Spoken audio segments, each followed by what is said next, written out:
Teklimakan ve tarım, tılsımatlık möcüzelerini bağırda besip yatkan acayip hasiyetlik bir zemin. Əsrlər mabeynide seyyahlar, ekspedisiyiciler, arkeologlar ve ilimden sahasıdikiler aqıdan bu sırlıq makanqa kelip tekşürüşlerde ilmi izlenişlerde boğan ve acayip seri hikmetlerini bayqagan, talay ilmi kitaplarını yazıp kaldırgan. Bugün kündü mü? Şallık medeniyet tindurmasını öz bağırda besip yatkan bu sırlıq zemin bizge nurgun efsane hikayelerini sözlep durmakta.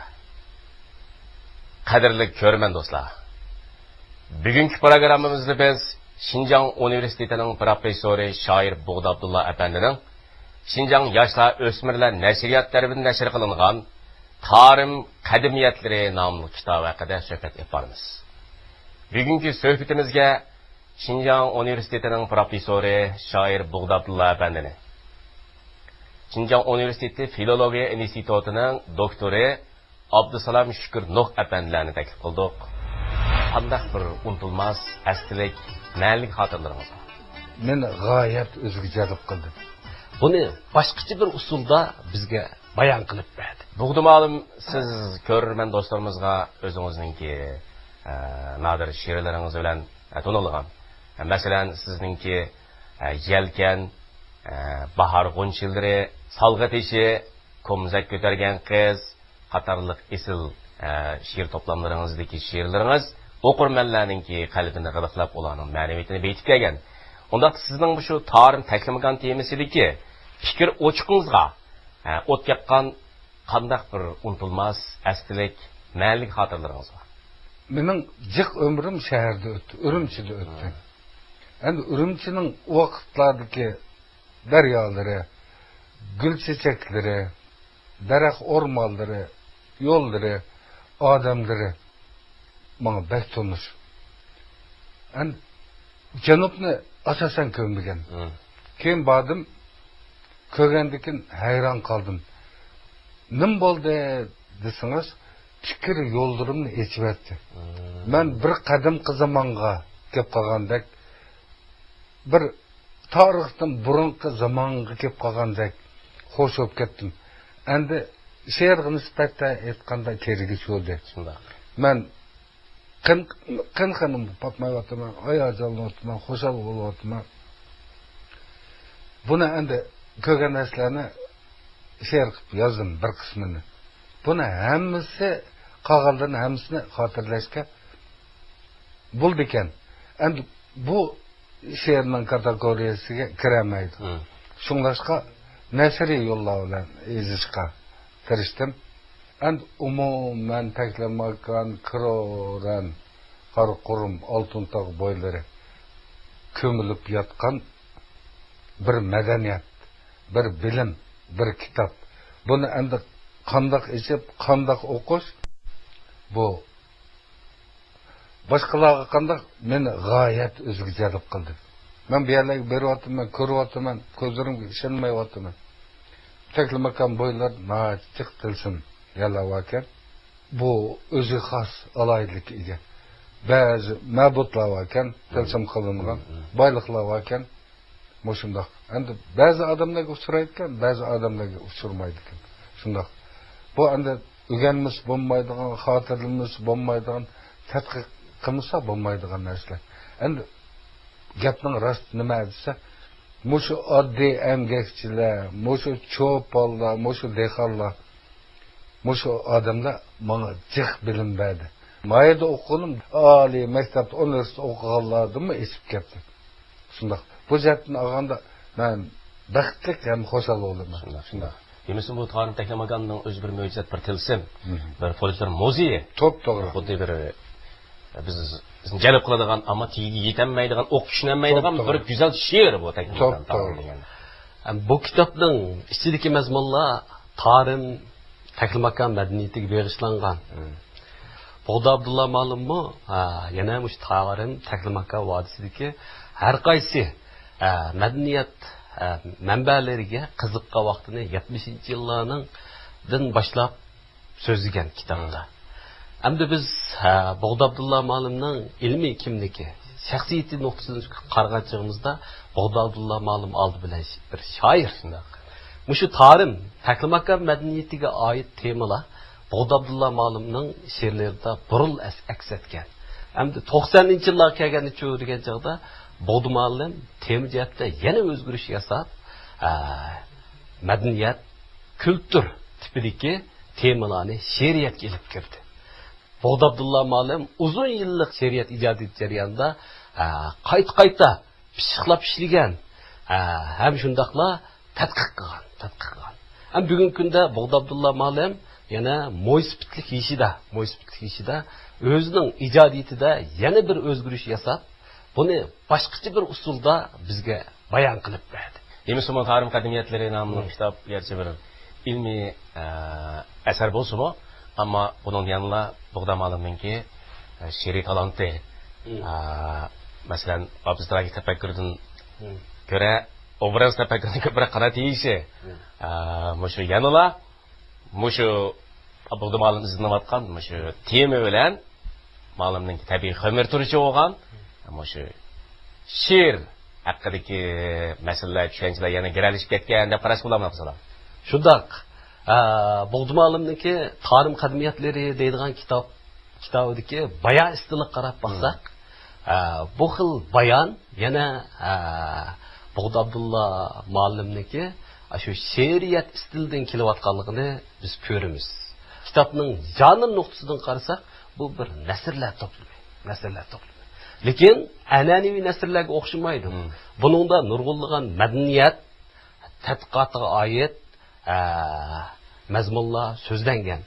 Endi biz Tarim qadimiyatlar deydigan kitobni o'qigandan keyin his qilgan narsamiz nima degan chaqda, bu asar yana liriklik, tili go'zal, yiqimliq, oddiy sodda bo'lishdek alayliklarni o'zida hozirlagan deb qaradim.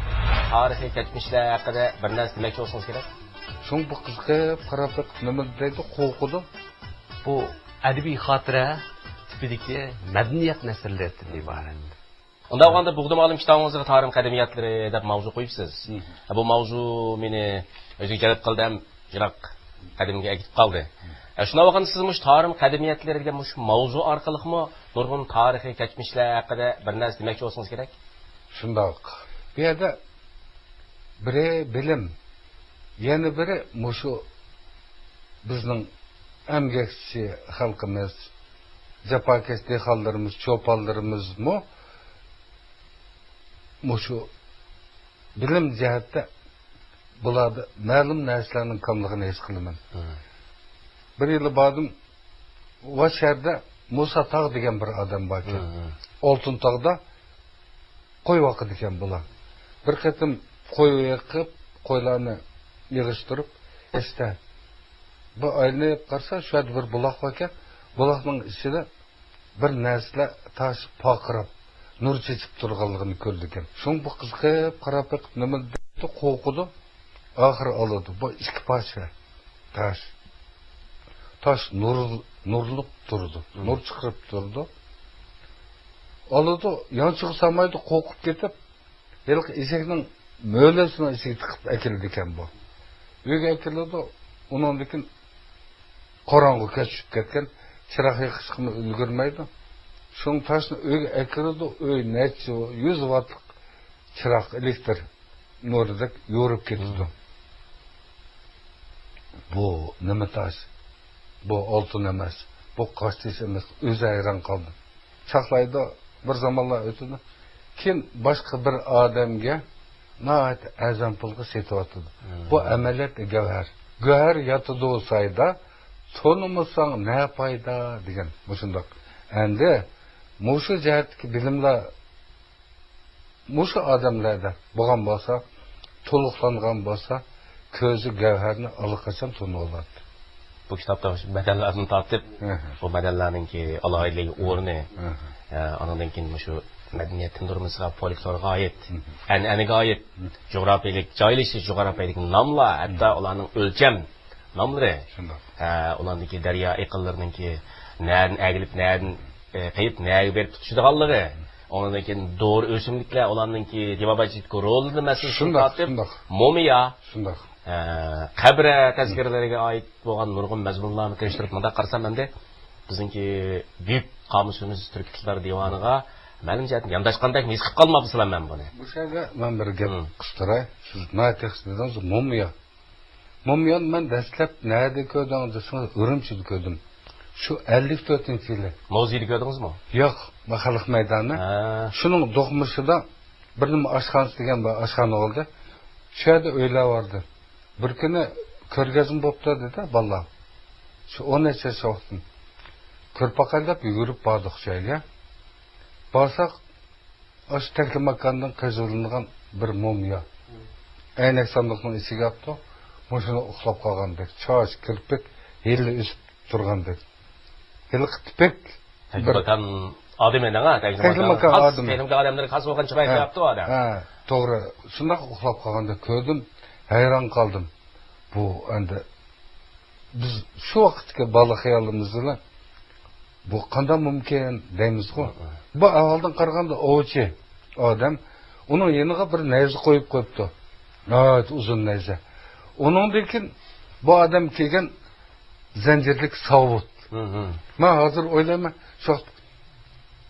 shu adam ko'taralamu deb o'ylabdim menda, shu savutni. Shundoq bir savut. Shuni ko'rdim. Shu hozir qolsam, shu qiziqish shu yillardan tortib boshlangan. Demak, momiyadan boshlanib ketganda, momiyadan boshlangan. Demak, momiya sizni shu keçitga başlab ketgan. Abdusalom Tarim qadimiyatlari nomli bu kitob qandaq janrlik xususiyat alayliklarini o'zida mujassamlagan. Mening ko'z qarashimcha Tarim qadimiyatlari umumiy janr nuqtasida aytgan chog'da nasr. Konkretroq bo'lsak, bu adabiy xotira tipidagi madaniyat nasrlaridan iborat. Endi madaniyat nasrlari nima degan chog'da bu yaqinqi yillardan beri xalqarada bir yuzinish nasr ijodiyatiga bir xil yuzinishdan iborat. Bu xil yuzinishlarda tunishni so'zlamaydi. Balki masalalarga baho bergan chog'da hissiyot va idrokning o'ttirisida turib, ijtimoiy tanqid, muhokimalik qarashlarni bayon qiladi. Bog'da Abdulla Ma'lumning Tarim qadimiyatlari deydigan bu kitobida biz ko'ramiz. Shoir, yana yozuvchi Bog'da Abdulla buningda sub'ektiv obrazliq tafakkur usulini qo'llangan, ham shundaqla abstraktni tafakkur usuli orqali o'z ko'rgan materiallarni yiqqan, ratlagan, tashkillagan. Lekin bayonning natijasida-chu degan chog'da yana sub'ektiv bayon yuqori o'rin turdi. Bog'da Abdulla Ma'lum yana uzun yillardan buyanqi taklimakan safarda ko'rgan, anglaganlari asosidagi ikki izchillik ega xotirlarni bu Tarim qadimiyatlari deydigan kitobda bizga sundi. O kitobda yana uslub jihatda hech qanday qilibning ta'siriga uchramay, avtorning nihoyat kuchli tasavvuri, kulturi, shundaqla yuksak ma'naviy sub'ektining xotirasiga aylantirdi. Bu nuqtadan yozuvchini yana Tarim va taklimakan madaniyati haqidagi kasbiy tadqiqotning sirtida turib, alohida bir xil bayon usulini ro'yobga chiqargan deb qarasak. Umurjon Toldir bilan tushgan suratlaringiz bir qadar ko'p salmoqni egallaydi ekan. Bizning mo'shundoq aqlli qiyoqlarimizning bo'lganligidan xo'sh oldum, faxrlandim. Tarim qadimiyatlari deydigan bu kitobning ichidagi bilim zobtisini ko'rsana. Bo'ldi ma'lum Tarim qadimiyatlari degan kitobimizning bosh qismiga nurg'un suratlar ko'rsatildi. Bu mush suratlar ichida Lopnur Qarchig'liq, Eminazat aka va uning oilasiga tushgan suratlarni shundaqla shu yerlik Umurjon Toldir bilan tushgan suratlaringiz bir qadar ko'p salmoqni egallaydi ekan. Siz bunun qaraganda Lopnurga oid bo'lgan shu yozmalaringiz uchun bu kishilar bilan ko'proq hamkorlashib material to'plagan o'xshaysiz, a? Shundoq. Endi men Lopnurga bir nasihatim bordim. Lopnurda jiq narsalar bor ekan. Biz oldin kelib borgan vaqtimizda shu Qarchig'ga bordik. Lopnor nayesinin Qarchoqqa 100 kilometrlik musafa. U yerdan yana 50 kilometrlik qum barxanlarning shekildoq 50 kilometr yiroqlikdan borgan desa, mushu Emin Ozod Pishqadam Dehqon mushuning Ailesi var. Ailesi varken. Bu hayran kaldım. 4 atraf kum. Bu şu anda makan tutup yaşavat. Şununla karsam öze, oğulları, tukalları, nevirleri, kelilleri bir cemet. Moşada yaşaydık. Karab hoş oldum. Ne mezse? Özü buğday teriydik. Özü köksat teriydik. Özü bakıptı. Öz çarvı qıptı. Resmi bir iyilik tikilgan aile. Nurg'un uchurli bilan materiallardan ta'minlagan Shundoq. Jiq so'zlashdik. Chaqchaq qilishdik. Nahayat ochiq odam ekan. Bizning moshundoq aqlli dehqonlarimizning bo'lganligidan xush oldum, faxrlandim. Men bu odamlar bilan suhbat qilgan vaqtda dargumon bo'lmadim. Nimishqa desa, bular umrida yag'in gap qilmaydigan bandlar, odamlar. Shundoq. Ular rastni rastlaydi, yag'an deydi. Yana bir narsa aytib beray. Bir yili Avat nayisi ko'rdim, Turak hokim degan bor ekan. Shuninglar menga ziyofatlarda Bo'daka bu yerda qiziq ish bo'ldi dedi. Xo'sh, Avat nayisining ustida G'o'rcho'l degan bir jangal bor ekan. U yerda 140 yoshga kirgan bir dehqon bor ekan. 30 yoshlik bir cho'kan bilan tepishib, nahiyaga to'y xatda og'il ketdi. Shuning bilan hayron qilib, qanday qilamiz deb beraylik dedik, berdik deydi. Shun ketdi. Yana bir zaman o'tganda Oqsu viloyatidan buni olgandiki hayron bo'lgan odamlar necha mashhurlik keldi. Meni shu yerga opadi dedi. Shun opadim, opasam ko'nak, tambal qo'lda olsa, talog'i chiqib turdi. Mashina ovozini olgan ekan. Shuni ala savol so'rayotdi, bu javob beryapti. Bir qo'lda birisini kirib ketib ishorat qilyapti uyga deydi. Satma. Bu qizga o'xshaydi desam, ayoli shu ekan. Shun 141 yoshida bir farzand ko'rib, 145 yoshida olamda o'tdi. Umr cho'lpini shu. Men dedim, asli jenis dunyo rekordiga kiradigan odam kanda o'qidim. Sirsa qildim, kulib ketdi. Mushundoq. Endi shaharlar bu odamlardan bexabar. Faxrlik ömür çolpanları, müşnak söylemi dehqonlarimiz bo'lg'ashqa, an'ana yo'qolmaydi, madaniyat yo'qolmaydi, tarim, taklimakan girvaklari, mushlarning ish amgaklari qilib ko'kirib turdi. Shundoq. Ularningki ma'naviyat bizni albatta zaratlaydi. Sizmi shu Shundoq. Shu kishilarningki mush hayotda bo'lgan o'tdagi qizg'inligi, yashash irodasi ularningki. Shu qum barxanlarning ichidagi turmushga bo'lgan talpinishlari sizga ko'p ta'sir ko'rsatgan bo'lsa kerak. Ularningki og'zidan siz nurg'un materiallarga erishibsiz, nurg'un izlanishlarga erishibsiz. Ular undaq desak bir oddiy dehqon degandan ko'ra ularni bir tirik folklor, bir tirik tarix deganmi tuzuk kitoblaringizga mush Emin Ozod aka va shunga o'xshash umr cho'rpanlari bilan bo'lgan ham suhbatingizga munosabatlik nurg'un uchurlar, ularning og'zidagi uchurlar, ular boshqalardan anglab sizlatmagan uchurlar nayt mol kirgizilibdi. Abdusalom Bug'dikam bu kitobni nayt kamtarlik bilan on yurt aslimlari deb atagan bo'lsa-mu, bu kitobni o'qish jarayonida bu kitobdagi ilmiy ijtimoiy qimmatga yetadigan taraflarninki oz emasligini, ko'z yumish, buningga ko'z yumish bo'lmaydiganini his qilib qoldim endi. Sizningcha bo'lganda Tarix qadimiyatlar nomli kitobninki ilmiy ijtimoiy qimmatini nada deb qarash kerak? Tarix qadimiyatlar deydigan bu kitobning ichidagi bilim zapsini ayt. Ko'sunda hammalar bilamiz, tarix taklimakan boylari bizning ana madaniyat makonimiz. Lekin biz tarix taklimakani qanchalik tushunamiz? Qanchalik tadqiqot qilib bordik? Biz bu savolning oldiga kelgan chaqda sal tang'irqab qolamiz. Masalan, shu Tarim daryosi na'dan boshlandi, na'da oxirlashdi, qaysi bo'stonliqlarni shu Tarim daryosi orqali ko'katgan, gullatgan odamlar qanday yashayotdi o'mishada deydigan masalalar kelsa. Masalan, shu kitobda aytilgan yo'llar, manzillar, o'tanglar, ham shundaqlar mutlaq gap bo'lib qolsa, shunda bir kitobning yozilishi bizning Uyg'ur o'qirmanlarga eng oldi bilan dastlabki asos savod bilimini berdi.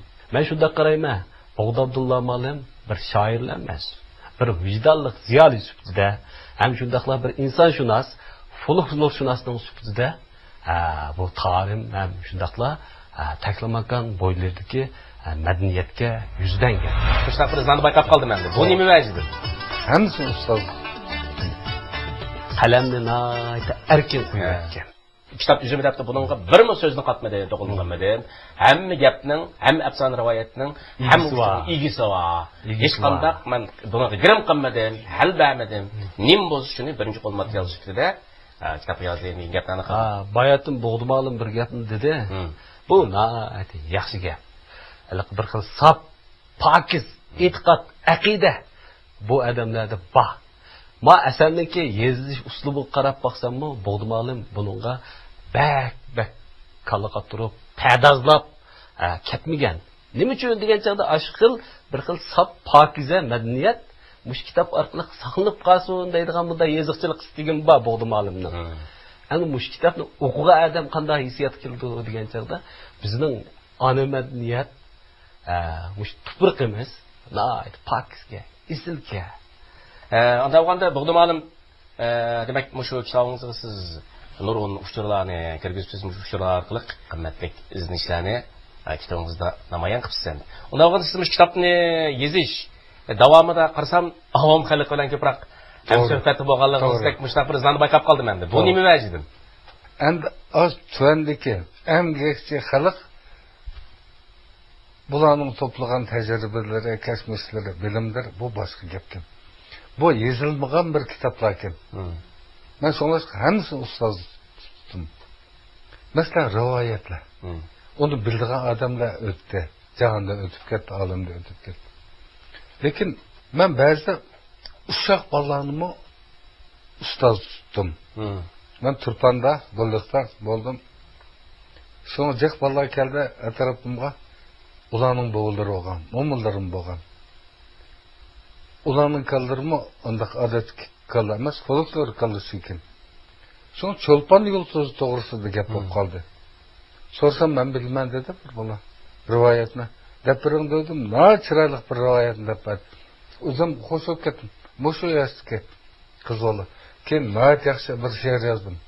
Shundoq. Shundoq cho'nglar o'lib ketsa, olam o'tib ketsa, navrdagi qoldi ekan. Abdusalom Bog'dikam kitobida men bu kitobimni hozirgi o'qirmanlarga taqdim qilib, kelgusi avlodlarga qoldirish niyatida adabiyotimizning yangi bir bayon usul orqali yozib chiqishni lozim topdim degan endi. Mo'shni siz qanday tushundingiz mushu gapni? Bog'dumalim bu asarni yozish jarayonida o'ziniki hissiyot talqiniga agishib, qalamni nayta erkin qo'yayotgan. Bu kitobdagi mazmunlar bir xil to'rsimon qurilma shakllantirgan. Bu to'rning markazida mush tarim taklamakan madaniyati yotidi yoki turdi. Yozuvchi bayonda har bir jo'grafiyalik o'rinlarni asar qurilmasini bir-biriga tutashtirib bog'laydigan tugunlarga aylantirgan. Ham bu tugunlar o'xshamagan madaniyat belgilari orqali ash markazga qarab yeyildi. Shunga kitobni ko'rgan har bir o'qirman his qildi. Kitobning ichida bakchiq boylik bor, bakchiq uchur bor. Lekin ash taklamakan tarimdan iborat mushu asosiy qo'ziq madaniyat atrofidagi jo'grafiyalik o'rinlar orqali bayon qilinayotgan aql tugunlarni o'ziga tortib turg'ashqa ichidagi ko'p uchurlar chechilib ketmay, ya'ni kitobxonga tushunishlik bir tabiiy tuyg'u berdi. Bog'dumalim kitobning oxirida Turpanning qadimiy to'y murosimi tekstlarining asli qo'l yozmasining foto nusxasi bilan birga beribsiz endi. Bu kitobningki realniy qiymatini oshiribdi. Hamda mushularningki mush Uyg'ur klassik adabiyotimizni tadqiq qilishda muayyan real ahamiyati bor deyman. Albatta. Qozog'iston Fanlar akademiyasining xizmatchisi, Xinjiang pedagogika institutining taklif qilingan professori marhum Savchan Mullaudov degan bir yaqin akımız var. Bu endi bek yaxshi olim. Klassik adabiyot Molla Bilal tadqiq qilgan. Bu bir qatim keldi, mushu qo'lyozmalarni akib berdi. 3 yil oldi olimda o'tib ketdi. Bug'da ukam deylarsa, mushuni bir ishlab chiqsingizlar. Bu Chag'atay davri deke Uyg'urcha. Yezilgan Chag'atay yezilgan. Asar. Şunu ko'rdim, qiziqdim. Bu nima ekan desa, 100 yil burun Rossiya Fanlar akademiyaga Sergey Oldenburg degan olim Turponga kelgan. Shuning bilan mushu tekstlarni qarg'uvchilik umidi degan katib aka shuni yozg'izib ketibdi, muzeyga qo'yibdi, nashr qilibdi. Shuning bilan shu qo'lyozma endi. Şunu bu qarsam yaxshi qo'shiqlar. Shuni ishlashni boshladim. Nasihatim bordim Turponga. Bu gaplarni hammasini To'mirkam davom etgan dedim. Xavro. Buning endi ilmiy ahamiyati nima desa, buningga 100 yil bo'lgan bir asar. Bu undan burungi 100 yilni o'z ichiga oldi endi. Undan burunmi yana bo'lgan. Shuning bilan buning qiziqini to'y qandoq boshlandi, dafni qandoq chaladi, qaysi g'azalni aytdi, nima gap qildi, ko'chagandan keyin qandoq qildi, kashtga yigitlar o'tirish qandoq qildi, butun jarayoni bilan. Bu hozir yo'qolib ketdi bu narsa. Endi chet elda buni ratlash tartib nima desa, asli qandoq bo'lsa shundoq. Birinchi qo'l material ayrim bo'ldi. Ikkinchi, uchinchini o'zgartmamdi. Buzaytam, bozmamdi, u keyingi gap. Lekin asli tekstga tegmaslik kerak. Shunga bo'libmi to'y marosim tekstlarini tadqiq qilish, o'rganish, shuningdek selishtirishda bu intayin yaxshi birinchi qo'l material. Taklamakan va tarim etaklariga yo'shirilib yotgan mo'jizatlar o'lmas va ulug' madaniy meroslar hisoblanadi. Bu vaqtdagi afsona rivoyatlarni aytib tugatgan bo'lmaydi. Qadrli ko'rman do'stlar, bugungi suhbatimiz mishada oxirlashdi. Yaxshi kitob hammamizga ro'y uzuq bo'lg'ay.